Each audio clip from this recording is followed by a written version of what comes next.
कि मुख्यमंत्री श्री मोहन यादव जी के नेतृत्व में भारतीय जनता पार्टी की सरकार जो तेजी से काम चल रहे हैं उनको पूरा करेगी, लोक कल्याणकारी योजनाओं को लागू करेगी और प्रगति और विकास की दृष्टि से मध्य प्रदेश नई ऊंचाइयां छुएगा। मैं सदैव उनको सहयोग करता रहूंगा, लेकिन आज मेरे मन में एक संतोष का भाव है।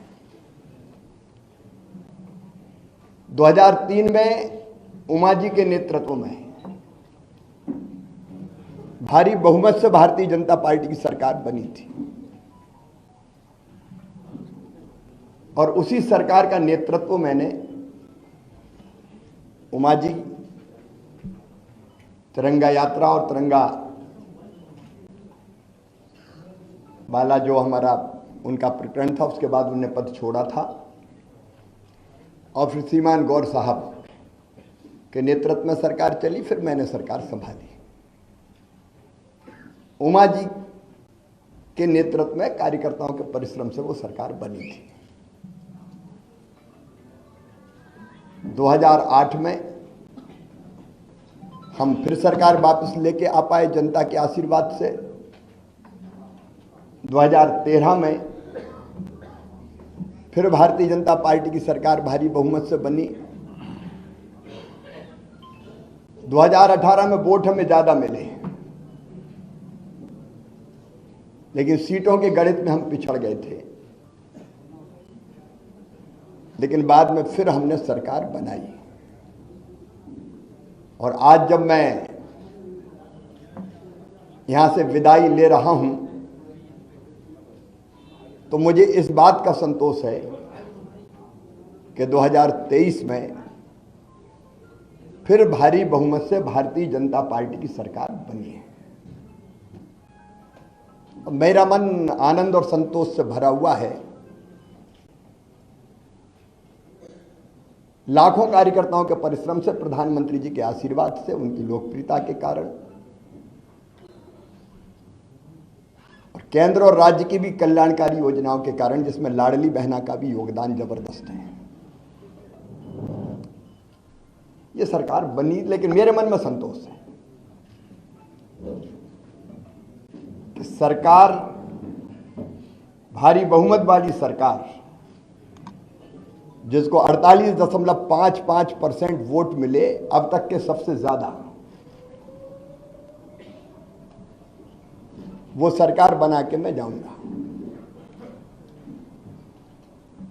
और मुझे इस बात का भी संतोष है कि जब मध्य प्रदेश हमें मिला था विरासत में, तो एक पिछड़ा और बीमारू मध्य प्रदेश मिला था। एक लंबा सफर हमने विकास और प्रगति का तय किया और इन वर्षों में मैंने, मुझ में जितनी क्षमता थी,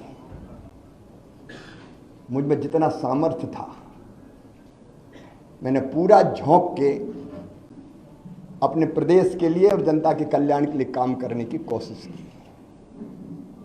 मैं अपनी क्षमताओं को अनंत नहीं मानता, लेकिन जितनी भी थी मुझ में, मैंने पूरी प्रामाणिकता, पूरी ईमानदारी, पूरे परिश्रम के साथ प्रदेश का विकास और अपने प्राणों से प्यारी जनता का कल्याण हो, इसमें अपने आप को झोंका। गड्ढों वाली सड़कों से शानदार हाईवे वाले सड़कों का प्रदेश मध्य प्रदेश बन गया। अंधेरों के घेरों से निकाल के उजालों की नई दुनिया में हम मध्य प्रदेश को लेके आए। कृषि के क्षेत्र में चमत्कार हुआ है, आप सब जानते हैं, मैं नहीं विशेषज्ञ कहते हैं।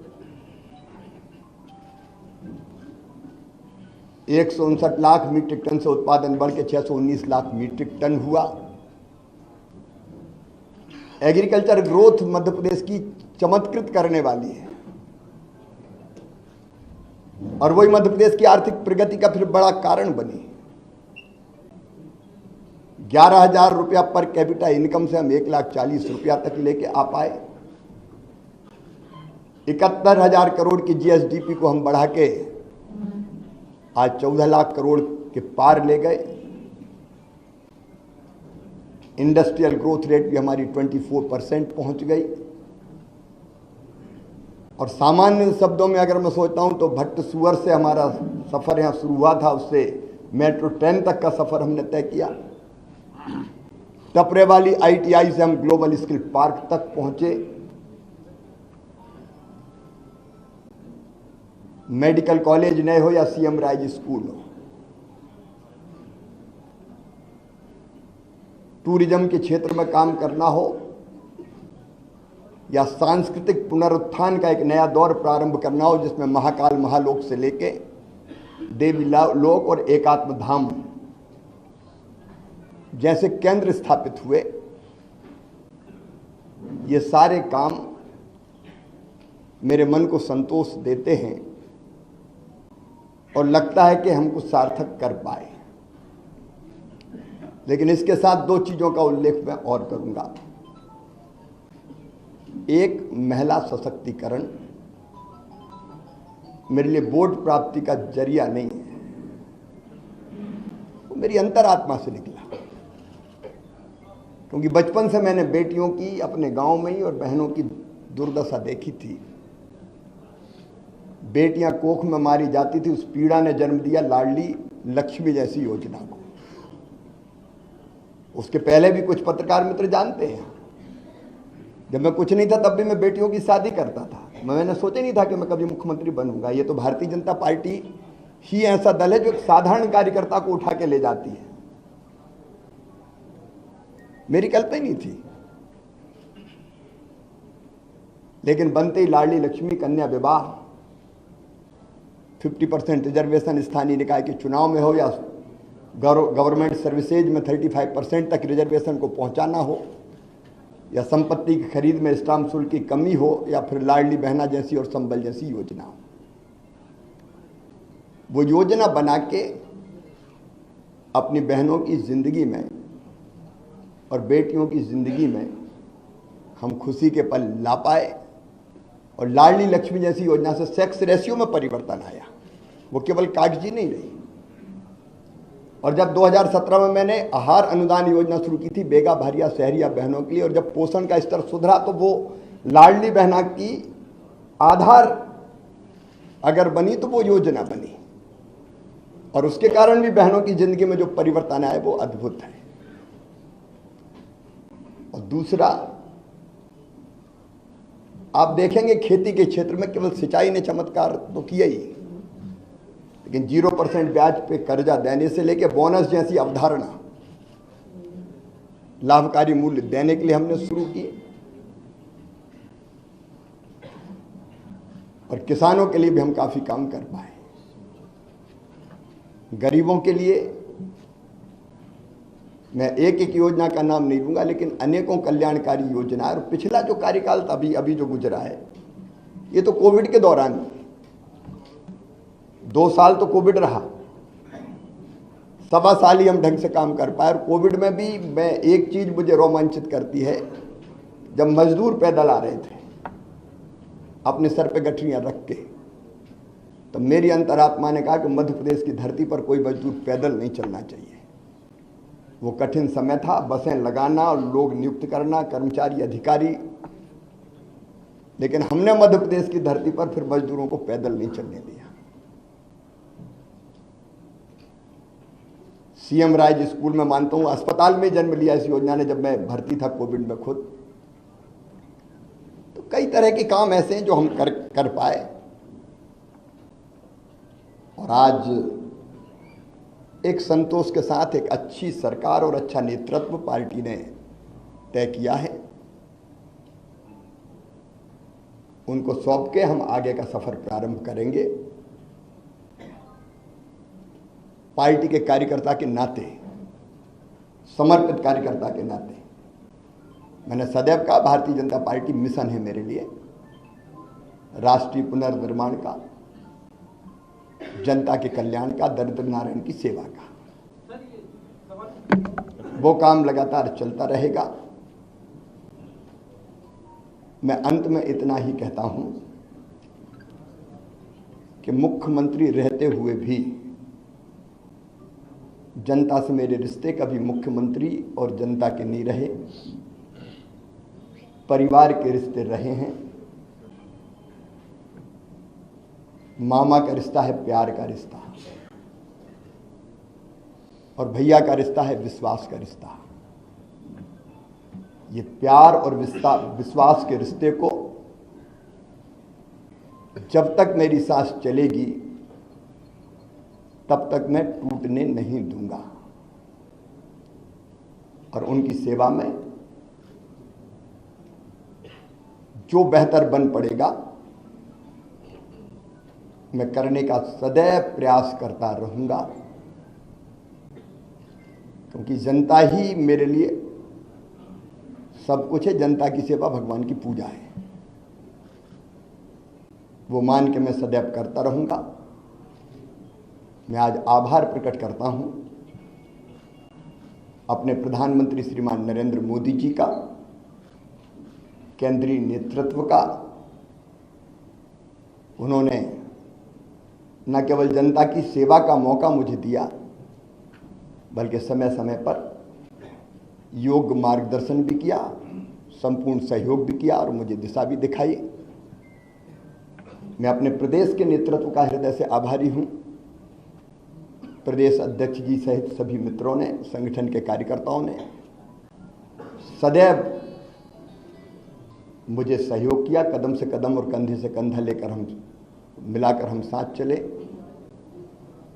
मैं आभारी हूं प्रदेश की अपनी जनता का, जिन्हें मुझे दूसरा माना ही नहीं, अपने बीच का ही कोई माना, अपना ही है।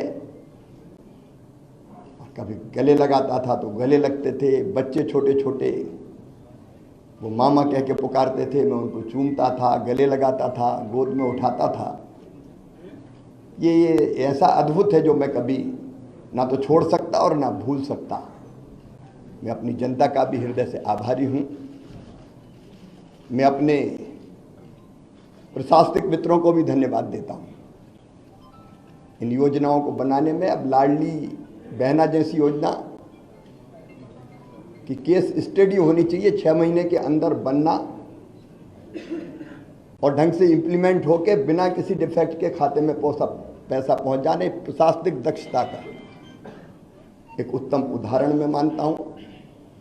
अपने उन सभी सहयोगियों का भी मैं हृदय से आभार व्यक्त करता हूं। मैं समाज के हर वर्ग का, पेशा जैसा कानून हमने लागू किया, अनुसूचित जाति के कल्याण की भी कई योजनाएं बनाई। इन योजनाओं को बनाने में और लागू करवाने में जिनने सहयोग दिया, मैं उनको धन्यवाद देता हूं। मेरे मंत्रिमंडल के सभी सहयोगियों को, क्योंकि उनके सहयोग के बिना मैं ठीक से काम नहीं कर पाता, उन सभी सहयोगियों को भी मैं हृदय से धन्यवाद देता हूं। इस काम में सीएम हाउस से लेके और जिलों तक जो साथी मेरे साथ जुटे रहे, उनको मैं बारंबार धन्यवाद देता हूं। पत्रकार मित्रों, मैं आपको भी हृदय से धन्यवाद देता हूं। आपका सदैव सकारात्मक सहयोग प्रदेश के विकास में मुझे सदैव मिलता रहा। हाँ, इतना लंबे कार्यकाल में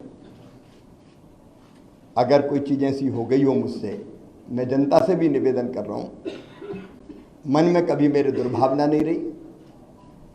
अगर कोई काम किए, फैसले किए भी तो कर्तव्य के भाव से किए, और वो फैसला लेने से कहीं किसी को तकलीफ पहुंची हो, जनता को, सहयोगियों को, साथियों को, सब मित्रों को, तो मैं उसके लिए भी क्षमा प्रार्थी हूं। और एक कार्यकर्ता के नाते प्रदेश की जनता की मैं सेवा करता रहूंगा, और पार्टी का एक विनम्र कार्यकर्ता के रूप में पार्टी के मैं काम करता रहूंगा।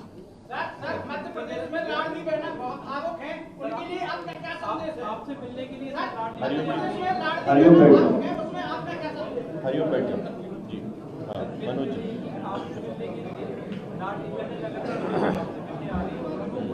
तो बहन भाई तो मिलते रहेंगे, इसमें कौन, भाई और बहन का रिश्ता सदैव रहेगा, उसमें कोई, और इस काम को हमारी पार्टी की सरकार आगे बढ़ाएगी। बहना भावुक है क्या? बहुत भावुक है मध्य प्रदेश में, लाड़ भी बहना है, आंसू आ रहे हैं सर। सबके प्यार के लिए मैं उनको प्रणाम करता हूं, और भाई और बहन साथ है, और सरकार भी उनके कल्याण के काम करती रहेगी। सरमन जी, मैं उनके साथ खड़ा हूं सर। सरमन जी, रविंद्र जी बोलिए।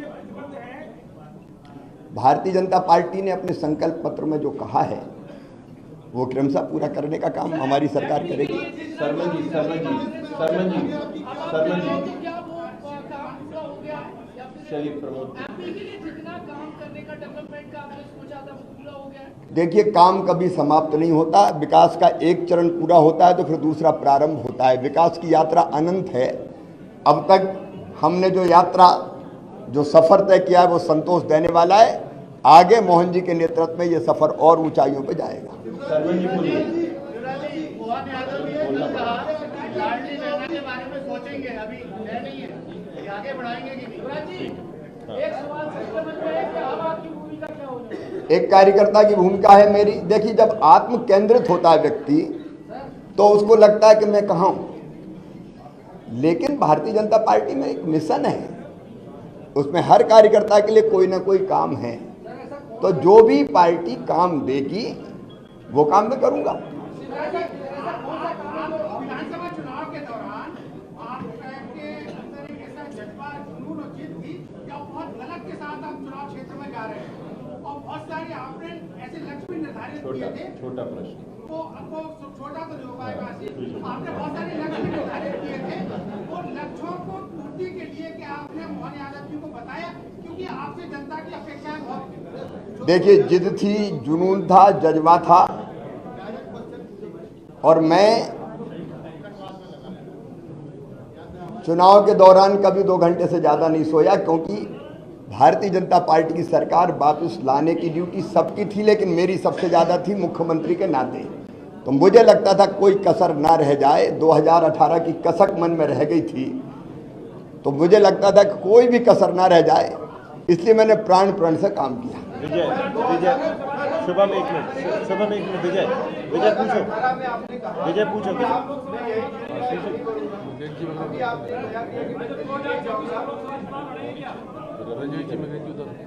मेरे बारे में कोई भी फैसला मैं नहीं करता, ना कभी किया है, पहले भी कभी नहीं किया, आज भी नहीं किया और कल भी नहीं करूंगा। मेरी पार्टी करेगी। रविंद्र जैन जी, रविंद्र जैन जी हो गया। मृगेन जी पूछे। चलिए ब्रजेश जी।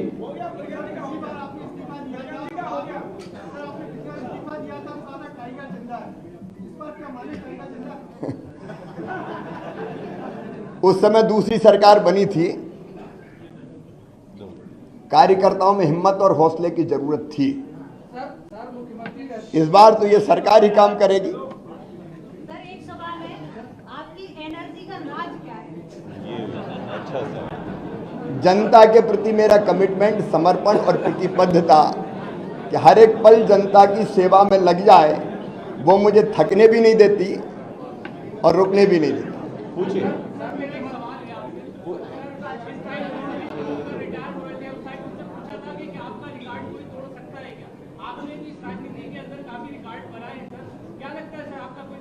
रिकॉर्ड बनते ही टूटने के लिए। पूछो भैया, पूछिए।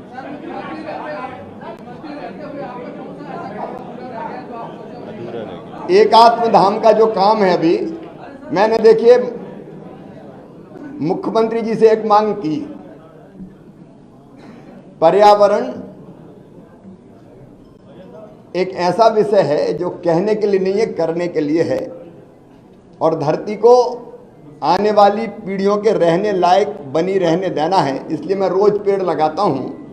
मैंने मुख्यमंत्री जी से ये आग्रह किया कि मुझे पेड़ जरूर लगाने दे, क्योंकि पेड़ मुझे घर पे इतने लगा नहीं सकता मैं रोज, तो मुझे सरकारी ज़मीन पर ही लगाने होंगे।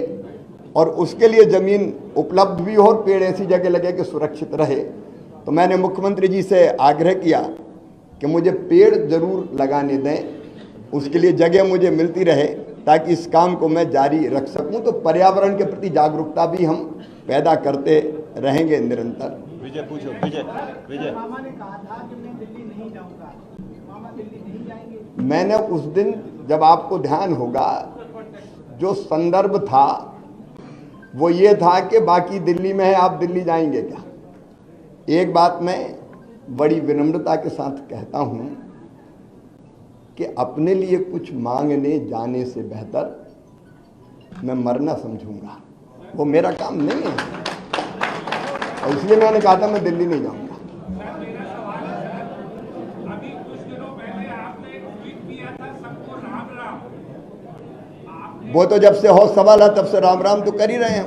हेमंत जी, हेमंत जी,